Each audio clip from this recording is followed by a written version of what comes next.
Oke, lanjut. Sekarang kita coba lihat tentang Solidity Programming ya. Jadi ini bahasa untuk membuat aplikasi di atas blockchain Ethereum. Nama programming language-nya Solidity, ya kan? Oke, kita lihat tuh apa sebenarnya Solidity. Ya, oke. Jadi untuk membuat program blockchain di atas Ethereum itu namanya kita membuat smart contract, ya kan? Smart contract. Smart contract ini bisa di coding atau diprogram menggunakan Solidity atau ada bahasa lain namanya Viper. Nanti di video lain coba kita bahas tentang Viper. Jadi kalau Solidity ini mirip kayak JavaScript, tapi kalau Viper itu miripnya kayak Python. Jadi buat teman yang udah biasa Python mungkin lebih gampang nanti pakai Viper. Oke, untuk membuat program Solidity ini kita bisa connect ke apa? Bisa membuatnya di editor biasa, text editor biasa, Sublime atau yang lain. Kemudian di-upload atau di-deploy ke network Ethereum yang benernya gitu ya, bisa pakai yang apa namanya test network atau bisa juga yang live network. Tapi kalau live network itu kita harus bayar sekian Ethereum untuk setiap kali kontrak yang kita upload atau deploy. Nah, si Ethereum ini menyediakan fasilitas untuk kita mendevelop ya, mendevelop aplikasi smart contract atau aplikasi blockchain di atas Ethereum dengan menggunakan Remix nama programnya ya, nama aplikasi apa namanya layanan dari Ethereum. Ada Remix ethereum.org itu kita bisa create smart contract semau kita tanpa harus bayar. Jadi untuk development lah ya, nanti begitu sudah uh, rilis aplikasinya udah jadi baru kita deploy ke network blockchain yang benernya. Oke, kita coba untuk pakai Remix, kemudian kita buat aplikasi semacam kayak Hello World, sekedar apa input data, kemudian nampilin data, tapi data itu nanti actualnya disimpan di network blockchain. Oke, kemudian nanti kita akan buat juga counter, aplikasi counter di atas smart contract uh, Ethereum. Kemudian kita bisa update nilainya, kemudian view result hasilnya. Oke.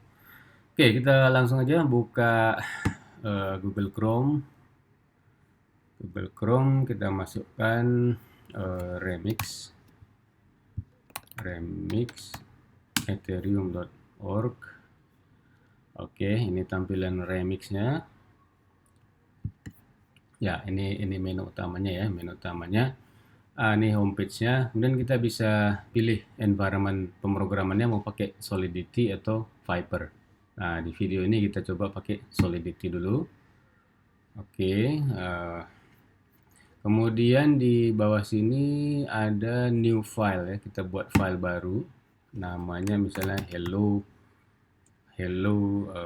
aja. Nanti extensionnya dia .sol ya, Solidity maksudnya. Oke, disinilah kita ketikkan kode-kode pemrograman bahasa Solidity-nya, ya kan, smart contract-nya. Pertama, kita harus tentukan versi bahasa atau versi compiler Solidity yang akan kita gunakan, yaitu sesuai dengan versi compiler yang sebelah sini nih. Jadi ini ada banyak sekali versi. Ini yang terbaru 0512 yang masih terbaru ya. Coba kita defaultkan yang istilahnya yang stabil rilis ya. Kita coba yang 0511 titik koma. Jadi setiap akhir baris Solidity pakai titik koma ya kan. Oke, kita save, Ctrl S. Sebenarnya untuk membuat smart contract ini apa namanya kodenya adalah kontrak. Jadi kontrak ini semacam kayak kelas ya, objek kelas kayak di bahasa pemrograman lain. Kelas ya, nama kelasnya apa? Misalnya hello ya kan. Enter. Nah, ini. Oke. Ini setiap kali ketik saya save tadi, save. Nah, saya untuk ngecek apa ada error apa enggak gitu ya. Oke, jadi kita buat kelas baru atau kontrak baru namanya hello. Kemudian di dalam kontrak ini kita buat variabel katakanlah value, value dengan tipe string, titik koma. Nah, gitu. Jadi semua tipe variabel yang ada di Solidity ini harus terdefinisi ya, terdefinisi apa namanya tipe datanya. Jadi nggak boleh sembarangan kita kita apa namanya kita mm, menentukan variabel, misalnya awalnya string kemudian berubah menjadi integer atau berubah menjadi float. Nggak bisa, begitu didefinisikan string dia selalu menjadi string, nggak bisa berubah lagi. Oke, kemudian kita akan mengisi nanti nilai value ini dari user ya, dari user. Jadi user kasih value nama, terus nanti kita coba retrieve nilainya berapa si variabel itu. Nah, jadi si variabel yang kita definisikan di kelas ini dia akan tersimpan di blockchain, di apa namanya di network blockchain. Nah, jadi variabel ini akan tersimpan nanti secara permanen ya, secara permanen nggak bisa dirubah-rubah lagi. Begitu udah kita set sekali nilainya A, misalnya, itu dia terus akan selalu bernilai A sampai nanti kita berubah menjadi B misalnya, tapi bahwasanya dia pernah menjadi A itu nggak pernah akan bisa dihapus. Oke, kemudian kita definisikan fungsi untuk mengeset nilai si value tadi, set value itu kira-kira dengan nilai baru katakanlah underscore value dengan tipe string juga. Nah, jadi yang pada akhirnya si fungsi ini sekedar mengisi nilai value dengan underscore value ya kan. Nah, tapi di sini ada error nih pas di save-nya ya. Pas di save. Pertama fungsi itu harus didefinisikan visibility-nya. Visibility apakah dia privat ataukah public. Nah, berhubung ini fungsi nanti akan dipanggil oleh user di end user, berarti ini harus kita set menjadi public, ya kan? Save dulu. Masih ada error juga, ya kan? Data location must be memory for parameter in function. Nah, ini parameter function string, jadi ini harus dikasih memori. Karena berhubung si variabel ini nggak akan tersimpan di blockchain nanti, si underscore value ini. Yang tersimpan di blockchain hanyalah yang value aja. Jadi semua variabel yang nggak akan disimpan di blockchain harus dikasih memori gitu ya. Save. Nah, begitu di save ini udah nggak ada error, berarti sampai sini dia udah oke. Kemudian kita buat lagi fungsi untuk mengeget value dari si value tadi, ya kan? Si ini nilai ini. Kenapa kita perlu fungsi-fungsi seperti ini? Karena si value ini sifatnya private variable, jadi nggak bisa diakses di luar blok ini. Jadi persis sama kayak object oriented programming biasa. Supaya ini bisa diisi nilainya, kita harus buatkan fungsi yang tipenya public supaya bisa supaya bisa diakses dari luar dan bisa mengakses nilai yang ada di dalam kontrak ini. Ini simple aja, dia cuma return value. Return value. Oke, coba kita save. Save. Nah, ini ada error.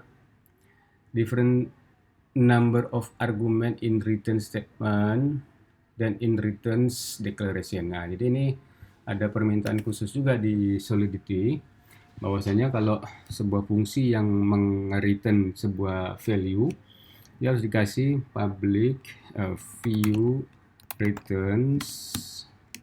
returnsnya apa berupa string gitu ya. Save. Oke, ini juga masih ada error. Get value public view return string must be in memory karena dia nggak tersimpan di blockchain, jadi harus kasih memori. Oke, sampai sini udah nggak ada error, berarti kontrak kita ini udah benar secara sintaksnya ya, benar secara sintaks. Oke, kita lanjut. Masuk ke bagian sini, deploy and run transaction. Oke. Nah, ini kita mau mengupload coding ini ke network blockchain. Nah, gimana caranya? Pakai Remix ya, karena kita berhubung pakai Remix, semuanya udah tersedia di sini. Pertama, kita harus pilih environment-nya. Environment-nya itu yang disediakan oleh si Remix ini bisa berupa JavaScript VM, artinya eh, si kontrak ini nggak terdeploy ke network beneran si Ethereum, tapi di virtual machine yang ada di browser ini, di aplikasi Remix ini. Jadi nggak kemana-mana. Nah, ini selama development kita pakai ini aja, karena mau berapa kali pun kita upload kontrak, ini nggak akan mengurangi Ethereum yang kita punya. Beda kalau misalnya kita pakai injected Web3 atau Web3 provider, ini nanti dengan satu step lagi kita akan bisa connect ke network Ethereum yang beneran gitu ya. Apakah itu yang test network atau yang live network. Kalau test network tetap nggak akan kena charge apa-apa, tapi kok ke live network dia akan menjadi public contract dan bisa diakses oleh semua user Ethereum, otomatis nanti kita kena charge gitu ya. Oke, sekarang kita coba yung JavaScript VM. Nah, di dalam JavaScript VM yang disediakan oleh Remix ini ada beberapa account yang bisa kita gunakan nanti selama development. Jadi misalnya untuk transfer dari account ini ke account ini, kemudian dari sini ke sini itu bisa kita simulasikan lah istilahnya. Dan ini setiap account ini udah ada 100 Ether deh. 100 Ether ya lumayan nih untuk development ya. Kalau dirupiahkan ya lumayan nih, tapi kan nggak bisa diuangkan ini, cuman ecek-ecek aja istilahnya. Oke, kemudian ini nama kontraknya yang mau kita deploy. Nah, di sini ada tombol deploy. Udah deploy aja langsung. Deploy. Oke, ini ada historical transaction-nya ya, creating of hello pending. Kemudian ini ada istilahnya receipt-nya nih.